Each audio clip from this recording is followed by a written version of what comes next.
ఉద్యోగులకు ఇవ్వాల్సిన గౌరవం ఇస్తాము, ఆర్థిక పరిస్థితుల దృష్ట్యా కొద్దిగా ఆలస్యం అవ్వచ్చు తప్ప ఖచ్చితంగా న్యాయం చేస్తామని మొన్న కూడా చంద్రబాబు గారు చెప్పారు. సో చెప్పిన మాటకు కట్టుబడి ఈ రోజు ఆ కరువు బచ్చును డిఏ బకాయిలను అయితే చంద్రబాబు గారు అయితే విడుదల చేశారు. ఉద్యోగులు కనీసం చంద్రబాబు గారిని మా బకాయిలు తీర్చండి అని అడగగలుగుతున్నారు. కానీ జగన్మోహన్ రెడ్డి హయాంలో ఆ జగన్మోహన్ రెడ్డిని బకాయిలు తీర్చమని అడిగే ధైర్యం కూడా లేదు. ఎందుకంటే ఆ రోజుల్లో జీతం వస్తే చాలు. మీరు చూడండి, కూటమి ప్రభుత్వం వచ్చిన దాదాపు 17-18 నెలల్లో 100కు 100% 1-2వ తారీఖుల్లోనే జీతాలు వస్తున్నాయి.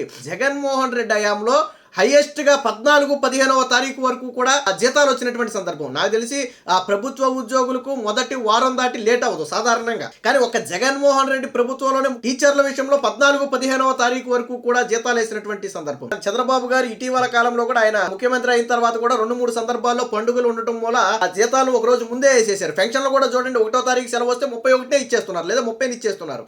ఎక్కడా కూడా అటు పెన్షనర్లు కావచ్చు, ఉద్యోగులు కావచ్చు, ప్రజలు కావచ్చు, ఎవరు ఇబ్బంది పడొద్దు అనేది చంద్రబాబు గారి లక్ష్యం.